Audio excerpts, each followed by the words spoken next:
um carro em chamas, um corpo irreconhecível e uma pobre viúva desesperada.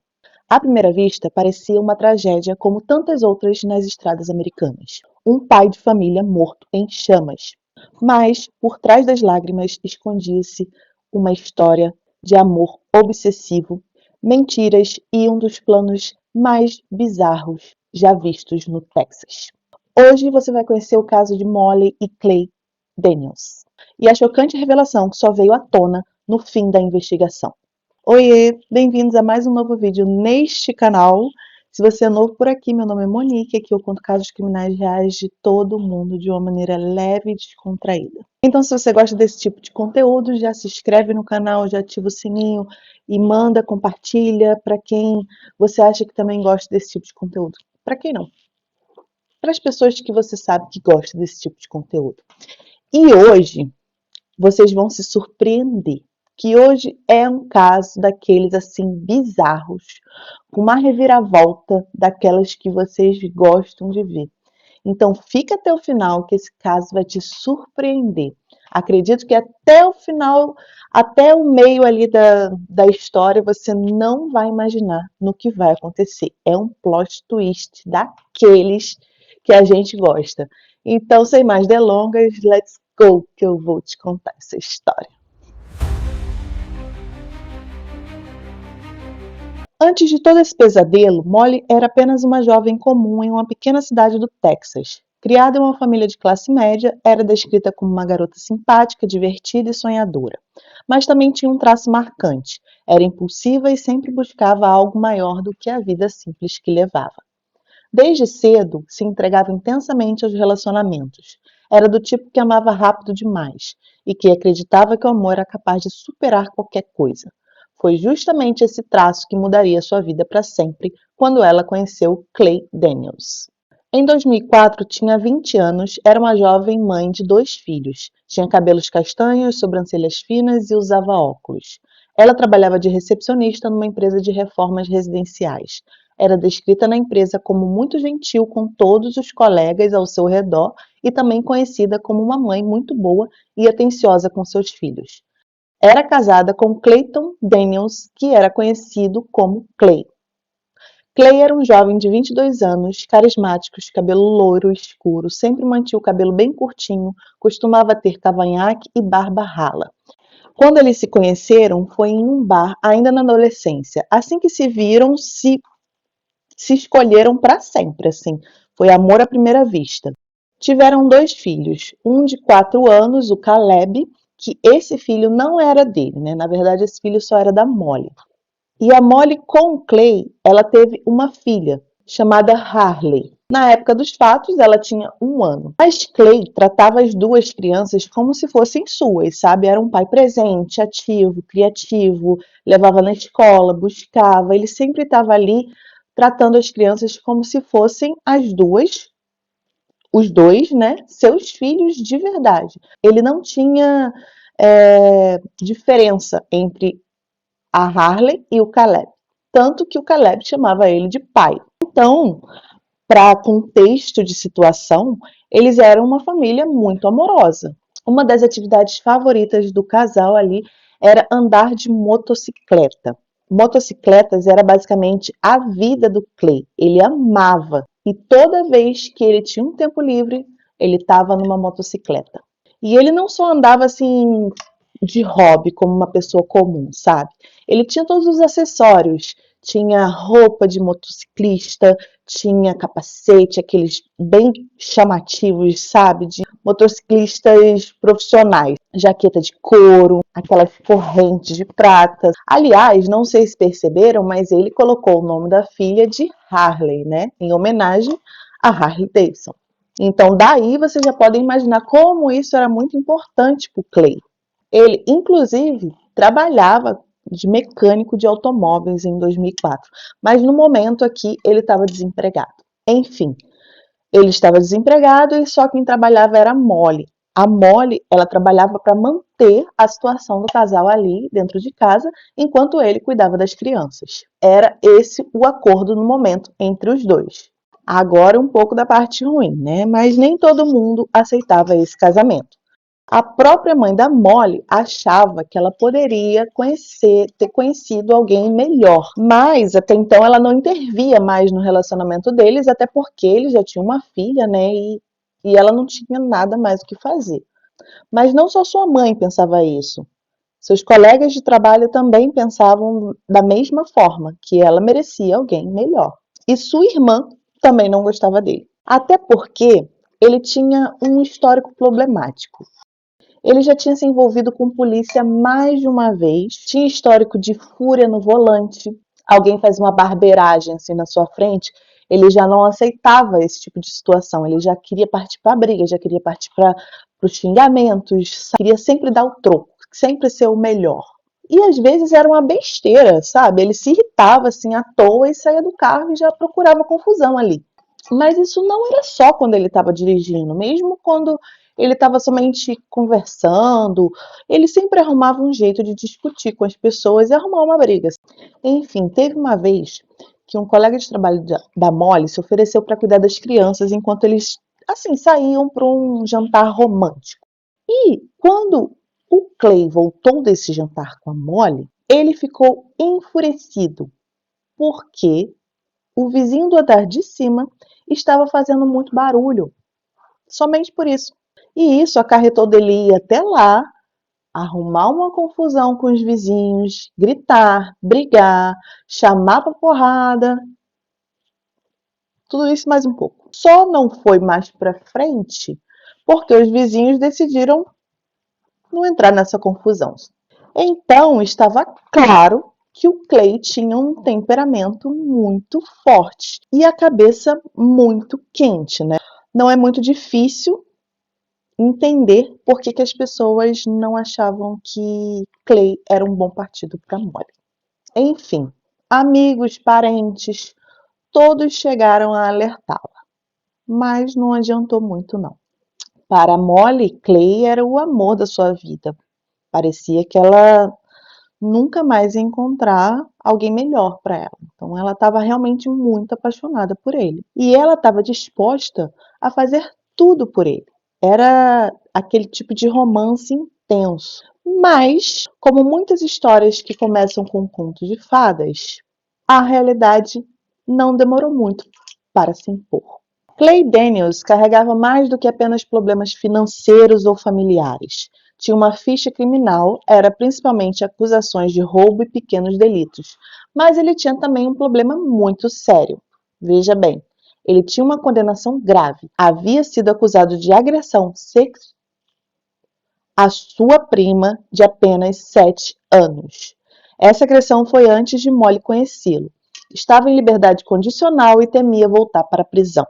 Para qualquer pessoa, esse seria o sinal de alerta final, mas não para Molly. Ela não apenas permaneceu ao lado dele, como começou a se tornar cúmplice das escolhas mais perigosas que Clay faria. Então, continuando aqui, em junho de 2004, que tudo aconteceu. Um carro em chamas foi encontrado no fundo de um barranco no condado de Burnett, no Texas. Presta atenção. Dentro dele havia um corpo completamente carbonizado. Vai vendo. Irreconhecível o corpo. Não tinha como você olhar para o corpo e falar assim, essa é tal pessoa. Irreconhecível. Pouco tempo depois, Molly apareceu naquele lugar. Chorava, desesperada, e disse às autoridades que aquele corpo era do seu marido, Clay Daniels. Para a polícia, para a comunidade, para todos que presenciaram a cena, tratava-se de uma tragédia. Uma jovem viúva, sozinha com seus filhos. Era isso que ia restar para Molly. Imagina como a comunidade ficou sentida com aquilo, né? Uma jovem, um marido morto de forma trágica daquele jeito. Então, ali, a comunidade ficou muito chocada com tudo que tinha acontecido. Mas havia algo que não fazia sentido. Os investigadores começaram a examinar os detalhes. Não havia marcas de frenagem na estrada, como seria de esperar um acidente, e essa ausência de marcas de derrapagem no local do acidente sugere que o motorista havia adormecido ou teve um episódio de saúde antes do acidente. Mas a questão permanecia: Como o carro queimou a uma temperatura tão alta? Os investigadores não tinham certeza se foi um acidente. Eles esperavam que uma autópsia fornecesse algumas respostas. O fogo que estava ali no carro parecia ter sido alimentado por algum tipo de acelerante, como um fluido de isqueiro, se é que vocês me entendem. E o detalhe mais perturbador, restava muito pouco da vítima. Como eu falei anteriormente, era irreconhecível, mas o laudo não revelou fumaça nos pulmões. O que isso significa, Monique? Duas explicações possíveis. A laringite da vítima poderia ter se fechado devido ao calor intenso, ou o indivíduo já estava morto antes do incêndio. Isso significava que aquela pessoa já estava morta antes do carro pegar fogo. Então, se não tinha sido um acidente, o que poderia ter acontecido? O legista declarou que a causa da morte era indeterminada e aguardava investigação adicional. Uma amostra de sangue foi coletada do quadril da vítima na esperança de encontrar uma correspondência de DNA, enquanto a mãe de Clayton doou uma amostra de sangue para auxiliar na correspondência. A análise era um processo que podia levar semanas. Enquanto isso, Janine Matter, ex-tenente adjunta do Corpo de Bombeiros do Estado, tentou determinar a causa do incêndio e por que ele queimou tão intensamente. Ela não encontrou causas mecânicas. A origem do combustível para o incêndio era um mistério. O tanque de gasolina não havia se rompido. Outros possíveis aceleradores, incluindo óleo, não estavam envolvidos no incêndio. Enquanto os investigadores investigavam o caso, Molly Daniels, secretária de uma construtora local, tentava sobreviver sem o marido. Então, como eu disse anteriormente, a Molly ela ficou arrasada. O Clay era o amor da vida dela. Ela não sabia como se colocar naquela situação sem o Clay de agora em diante para estar do lado dela, para ser o parceiro dela, para ser o pai de seus filhos. Então a comunidade decidiu acolher a Molly e tentar acomodá-la de uma maneira mais fácil de lidar com aquela situação, que realmente é desesperador, né? Você está acostumado ali com seu marido e de repente, por um acidente trágico que você não está esperando, quando você está esperando alguma coisa, já é, nem digo mais fácil, mas você está esperando, mas quando você não está esperando, é muito mais complicado. E aquela cidade do Texas, ela era muito pequenininha, então todo mundo se conhecia. E eles ficaram muito comovidos, né, com a situação e eles tentaram ajudar a Molly financeiramente. Porque no caso do casal, eles já estavam em situação financeira muito ruim.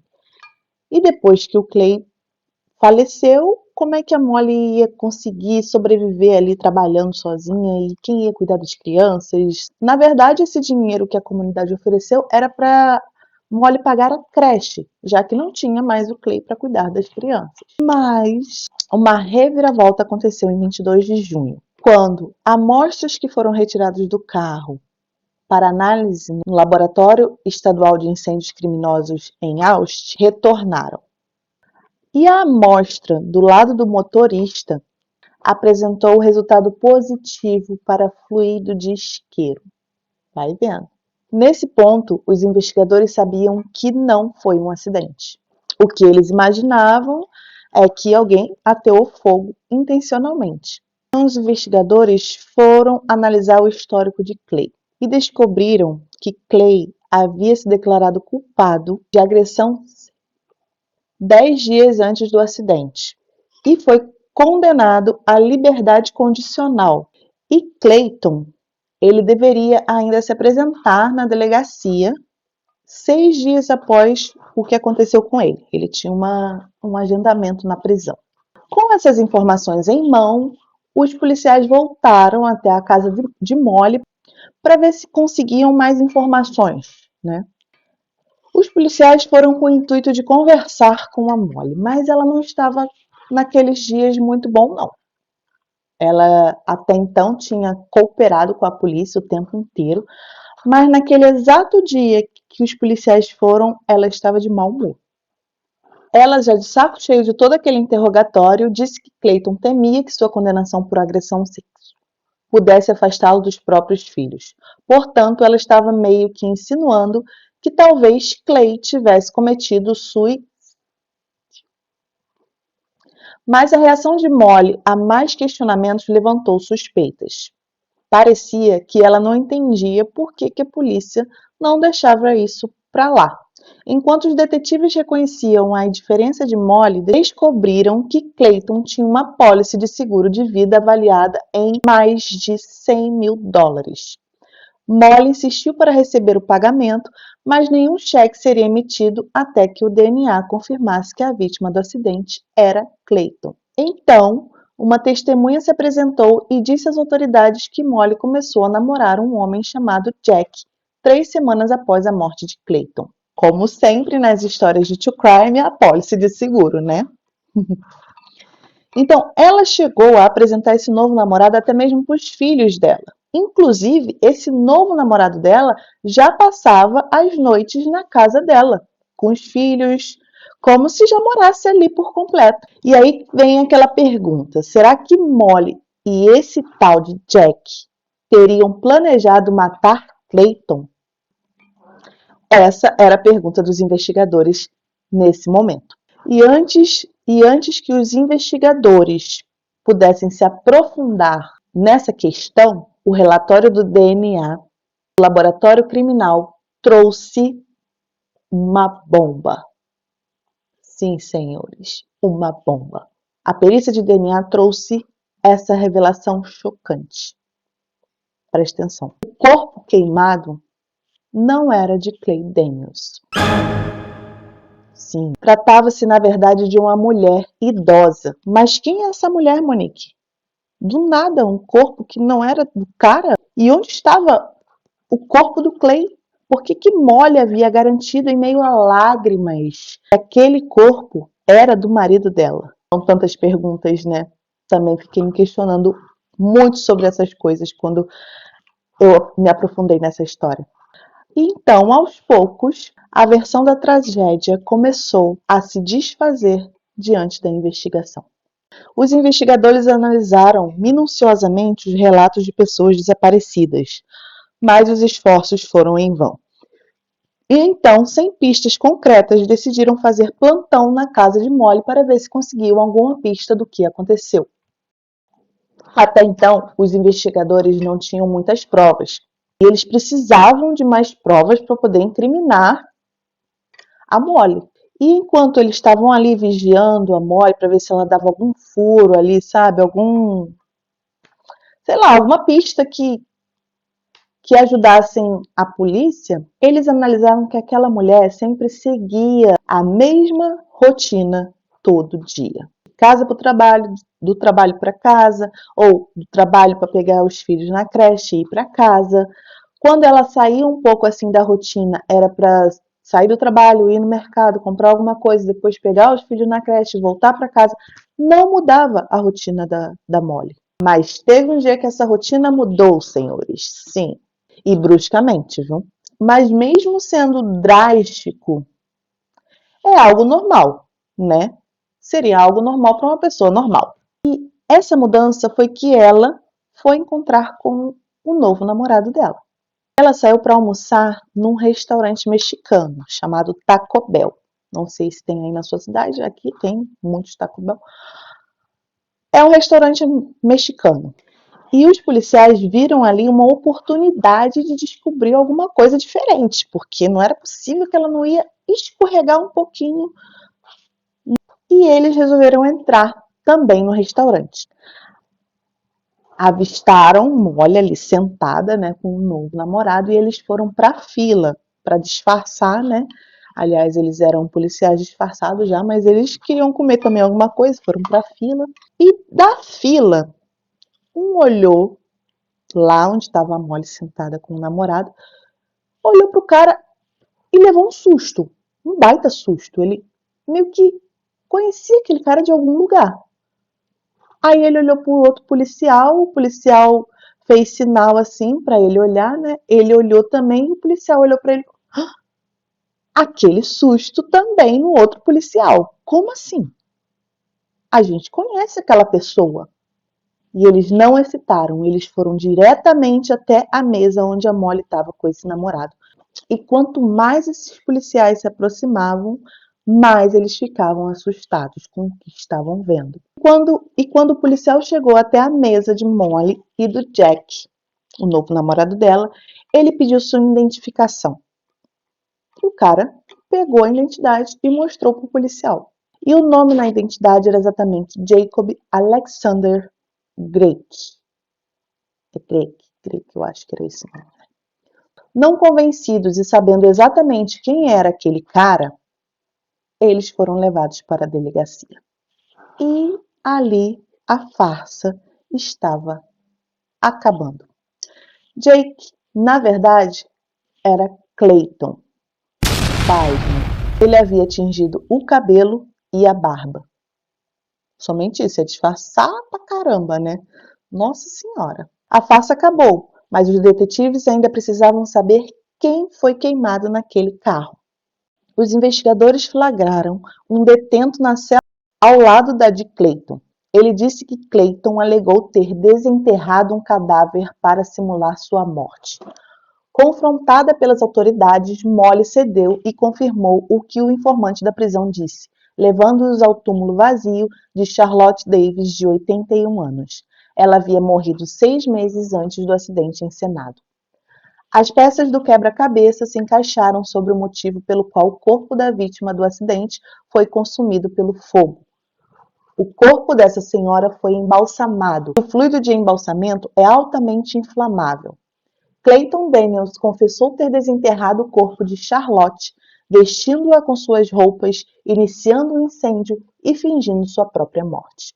E quando essa verdade veio à tona ali naquela comunidade, meu Deus, deixou todos em choque. Molly e Clay haviam arquitetado tudo. Isso tudo para que Clay não voltasse à prisão. Lembra que ele tinha um apontamento 6 dias depois que ocorreu o incêndio falso lá do carro dele, né? Ele tinha que voltar à prisão, porque ele estava em liberdade condicional. Demorei 2 minutos para lembrar dessa palavra, é porque eu cortei o vídeo, tá? E ainda tentar receber a apólice do seguro de vida do Clay. Eles tiveram a ideia macabra de fingir a sua morte. E a comunidade, que antes chorava pela tragédia, sentia dó daquela pobre jovem viúva, ficou chocada, que agora aquela comunidade se via diante de uma mentira monstruosa. Então, quando a farsa foi revelada, já não havia mais saída. Molly foi condenada a 20 anos de prisão por fraude, obstrução da justiça e profanação de cadáver. Clay recebeu 30 anos de pena, além de mais de 20 anos por violações anteriores de condicional. Um total de 50 anos atrás das grades. E enquanto Molly estava atrás das grades, ela se divorciou de Clayton. Ela cumpriu 12 anos de prisão e foi solta em 2016. Então ela tá por aí entre a gente, tá? Charlotte Davis foi sepultada novamente por um caixão comprado pela polícia do condado de Burnett. E foi isso. E o caso de Molly e Clay Davis entrou para a história como um dos casos mais bizarros de como alguém pode ir até não sei aonde por causa de um amor cego. E o que parecia uma tragédia se revelou uma farsa cruel. E no centro dessa farsa cruel estava Molly, uma jovem que acreditava amar tanto e foi capaz de se perder completamente nas sombras de mentira e do crime. E esse foi o caso de Molly e Clay Davis. Gostou do vídeo? Se inscreva no canal, comenta, que isso vai ajudar bastante o crescimento do canal. Quanto mais você curte, quanto mais você comenta aqui embaixo, mais o YouTube ele propaga o vídeo, entende? Ele faz mais a propaganda do vídeo e aí vai espalhando para mais pessoas e a gente vai conseguindo crescer mais e mais. E eu preciso muito de vocês, então compartilha também com os amigos que gostam de True Crime e a gente se vê no próximo vídeo. Tchau! Que mulherzinha doida essa, viu? Meu Deus. A mulher e o cara, né? Porque os dois planejaram tudo.